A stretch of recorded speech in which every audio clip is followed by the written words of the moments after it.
Mabuhay! Good morning! So, walang ginagawa.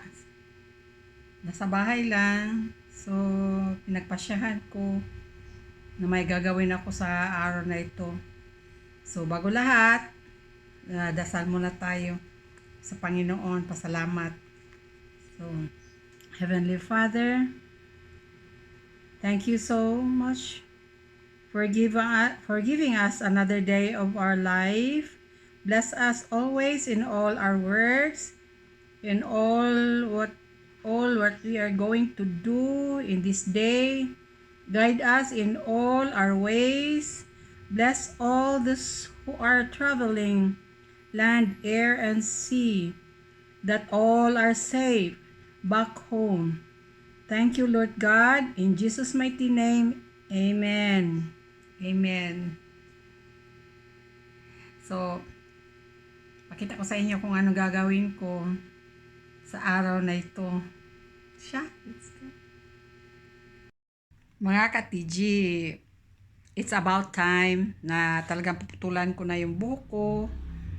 Kasi ang haba na, nipis na, tingnan nyo, oh. Yun. Kaya kailangan ko na talagang magpagupit.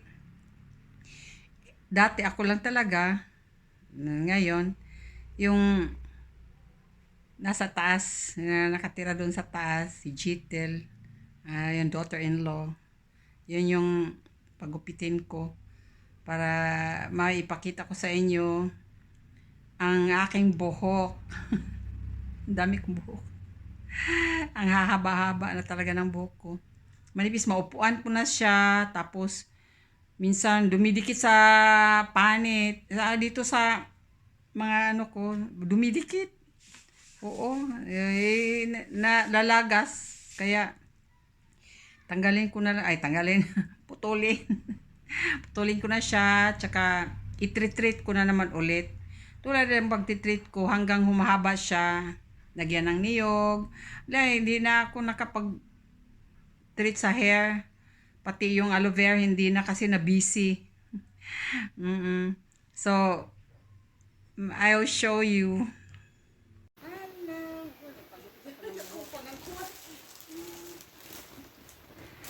Ito yung dati kong buhok, ang kakapal. Ngayon, mukha ko na lang makapal. Ngayon, ang buhok ko, dati pinutol, ang kapal. Yan. Yan, buhok ko yan. Hindi talaga ang ano ko, puti. Parang di na kayo, no? Tanong? Wala, nipis na. Siguro 1/4 na. Ganito na lang ang natira na buhok. Ganito na lang. Ayan, kaya putulan ko na. See, ang kapal. Meron pa dito. Ayan, dami kong buhok. Kanita, maura nita no, kung ito Oy, pa. ayan. Ayan, mga buhok ko. Ang dami kong buhok. Ayan. Lihok ta? Tatlo na nako. Ay, sa wait sa hat. Ano naman kasi may Ano? pugong. Ay, tupo nga na kang taas. Sakto na, sakto na. Yan, ang kapal ng mga buhok ko dati. Ngayon, ito pa, meron pa. Kailan, nipis na ngayon. Nagtatanggalan na talaga. Wala. Wala man mapil ang kuan, pugong. O, wala kong gi-appeal. Sa tubo, luyo sa ubos sa pugong na ko giputol. Ha? Sa ubos na ko sa pugong Bugan. giputol. Sige lang, okay na lang, karin na lang. Yan na, naputol na yung buhok ko. Ito ang haba, di ba? Tingnan mo ang haba.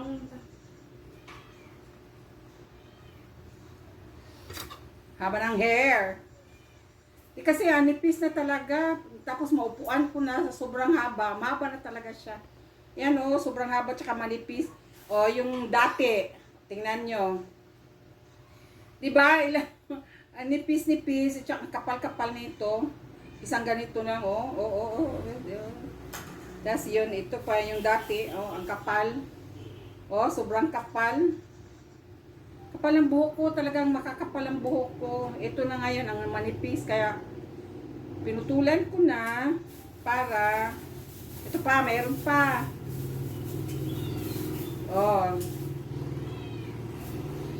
Diba? Oh, mas mahaba to. Pero ngayon, pareho lang pala. Pantay lang pala. Pantay-pantay sila lalo. O, diba? Ang kapal ang buhok ko dati. Ang dami ko ng buhok. Ayan, no. Ang kakapal ang buhok ko noon. Ito, manipis. Manipis na siya, pero sobrang haba na. Kaya kailangan na talagang lagyan ng buko ng niyog. Coconut milk, tsaka aloe vera. Wala na akong panahon. So, tingnan nyo ang kapal, oh. Iba talaga sa dati kong buhok. Kaya yung mga yan, ito yung dating buhok ko, ang kakapal. Ito ngayon, ang nipis, grabe, oh, grabe. Pero sobra, mahaba naman talaga siya. Pareho lang naman sila. Yan, manipis na yung buhok. Ang daming buhok pala natin. Pwede ko pa naman ipitin.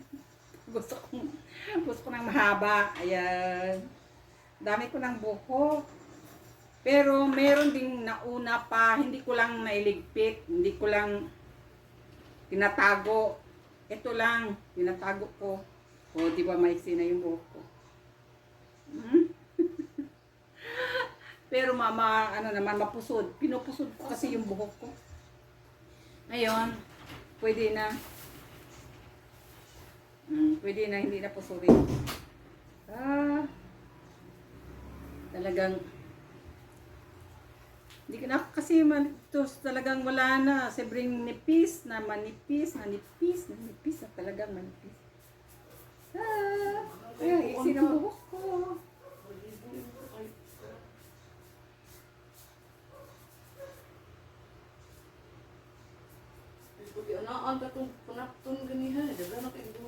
Itatago ko na naman. Ito. Tinatago ko yung buhok ko. Ewan ko ano gagawin ko dito.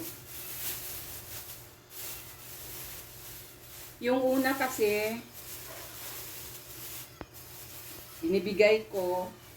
Ito may piso ata. Ayan o, may 1 piso. Yung noong piso, yung may kalabaw na piso. Bakit meron dito? Yan. Napay plastic dahil. Kaya nakalimut. Plastic ako nang isa-isahin.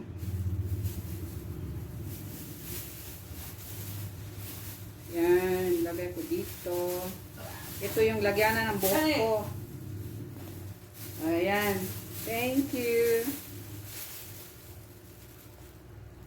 Ito yung huli. Manipis talaga. Oh, ang nipis. Grabe ang nipis. Ayan. Wala na. Umpisa na naman ulit. 4 years after. Hahaba na naman to. 4 years lang. Talagang hanggang dito na yun sa may balakang. 4 years.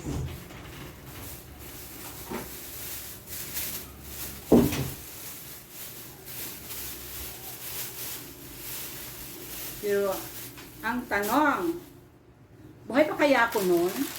Meron pa pala isa. Lima pala yung buhok ko na ano. Ito ang pinakamahaba. Oh, ito shaggy ito. Yan o, merong mahaba. Kasi talagang nilagyan ko talaga pag pinutol ko siya. Ako kasi pumuputol dati. Lagyan ko ng guma o di kaya yung pampusod. Tapos, ginugupit ko. Ako lang nagugupit talaga. Ginaganon ko. Tapos, saka na inaayos. Kaya ito, ibang klase yan. O, tingnan nyo. Nakasyagis siya. Lima pala itong buhok. Pang-5 na pala ito ngayon. Pero yung talagang meron pa sa una. May nauuna pa nito. May nauuna pa. Binigay ko. Yung iba, minsan, tinatapon lang. Yung mama ko kasi, hindi. Ayun, 5 na pala ito. Yan. Naka-shaggy siya, shaggy hair.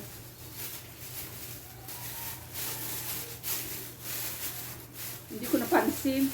Kala ko isa lang nasa pupot kasi. So, 1, 2, 3, 4, 5 hair. 5 long hair.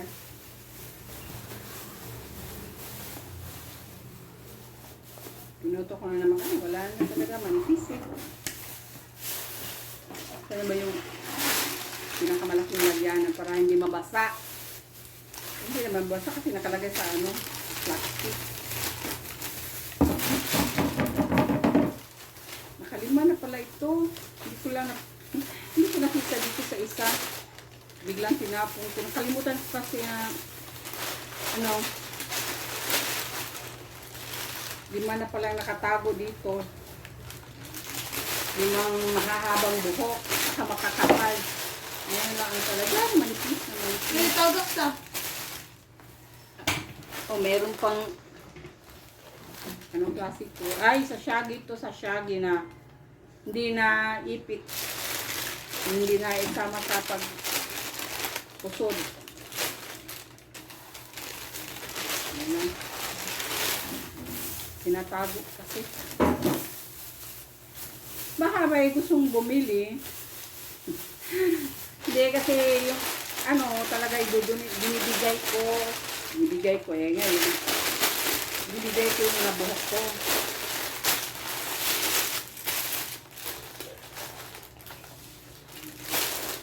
Wala akong alam pagbigyan nito dun sa mga batang o di kaya sa nakakalbo. Gawin nilang wig. O hindi ko naman alam kung saan ko pupunta. Eh kung may alam, inform me kasi bibigay ko ito 5 mahahabang buhok ko. So, bigay ko na.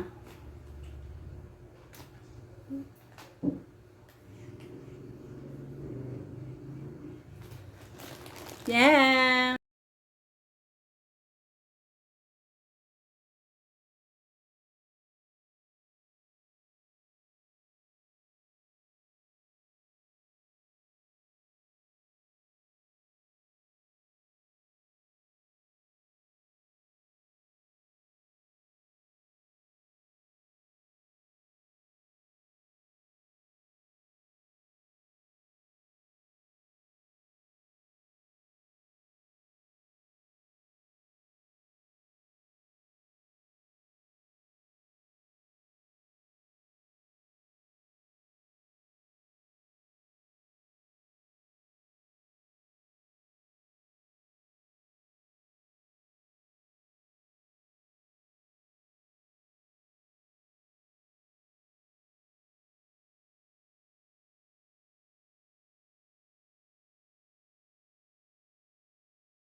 ito, kukunin natin.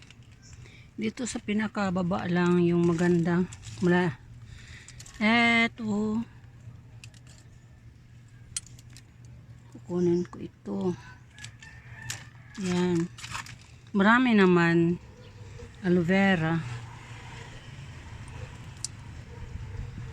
Marami akong kukunin dahil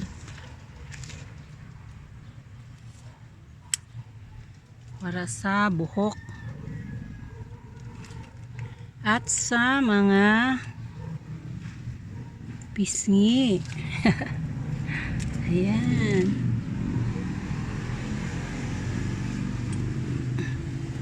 Marami akong kukunin para marami ang katas. Marami ako yun namulaklak pa yun. May mga bulaklak na. Kasi umuulan kaya maganda ang aloe vera. Maraming green siya, green na green. Pag walang ulan, nag-yellow. Yan, green na green. Matataba.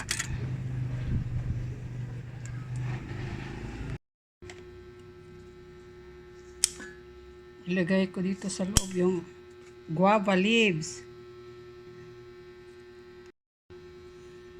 Aloe vera. Ang gel niya. May iba na naman kasi ako ngayon. Ihahalo ko ito sa shampoo.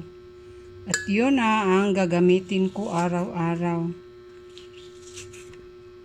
Siguro, ano lang, mga 3 sachet lang. Guava leaves. Ito ang dahon ng bayabas. Ihahalo ko dito sa shampoo. Ito. Kahit anong shampoo gagamitin nyo, pwede. Ito lang kasi ginagamit ko kasi may aloe vera na siya.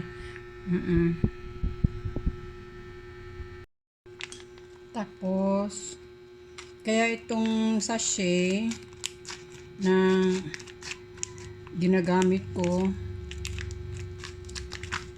para matansya ko kasi yung shampoo na ginagamit ko araw-araw. Ayoko kasi ito kasing isang sachet lang gawin kong 2 araw na. Kaya 3 lang ang gagamitin ko.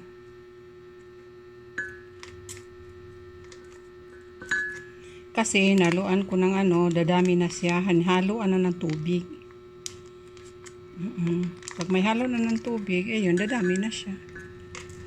Tsaka may aloe vera na, tsaka ilalagay ko. Ayan, 3 lang. Kahit anong shampoo lang gagamitin nyo ha. Hindi yung shampoo. Etong napakita ko sa inyo, ito din ang gagamitin nyo. Okay lang kung anong gagamitin nyo. Ayan. Tapos, ito na yung gata na niyog. Hindi ko naman uubusin to lahat. Konti lang din. Kasi may na. Oo, yan. Tapos takpan.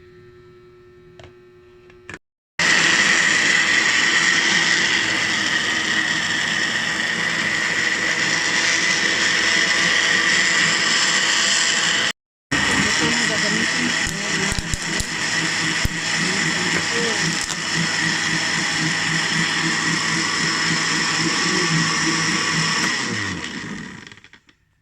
tama na yan. Ito yung isang bote. Pwede na to.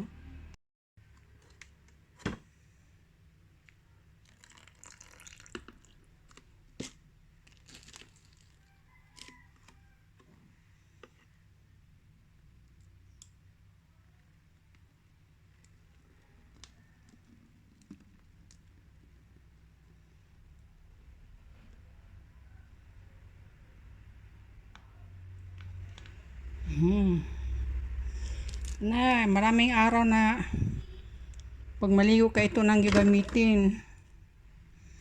Yan, daming nagawa. Ito na siya. Bubutasin ko lang tong sa gitna para diretso na. Naipakita ko na sa inyo mga dapat gawin para sa buhok na malapit ang makalbo. Manipis na, nalalagas. Oo, kung wala kayong bayabas, wala tayong mahingian ng bayabas. Dito kasi marami probinsya, marami pa. Shampoo na lang. Huwag masyadong damihan ng shampoo nyo. Sa akin, isang sachet, 2 beses kong ginagamit yun. Mahaba pa yung buhok ko. Oo, wag yun kayong shampoo ng shampoo araw-araw, wag yun. Kaya sa akin, marami akong aloe vera. Baka gusto nyo, bigyan ko kayo ng maraming aloe vera. Ang dami. Marami ako nabigyan. Isang sako ngayon kaibigan ko. Hindi ko lang kung mayroon pa ba siya, dumadami ba. Wala naman nagsabi sa akin. Kaya lang, isang sako yung binigay ko sa kanya, aloe vera. Oo, marami na sila, binigyan ko. Baka gusto nyo. Bigyan ko kayo, ang dami talaga. Ang dami kong aloe vera. So, para pambuhok, para pa sa balat, o yun, pwede yun, ginagamit sa mga sugat-sugat, pag may nasugatan, pak, lagyan ka agad ng aloe vera, titigil yung dugo niya, saka walang sakit, hindi talaga, walang aray talaga, sa totoo lang. Maraming beses, proven ko na talaga yan, maraming beses na siya. Don't forget to thanks and praise God. Ay, sorry pa. Salamat pala sa lahat na nag-review. Salamat sa mga subscribers. Mga subscribers ko, ang dami na talaga. Salamat sa inyong lahat. Salamat talaga. Sa lahat na nag-review. Salamat sa inyo. God bless all. Thank you.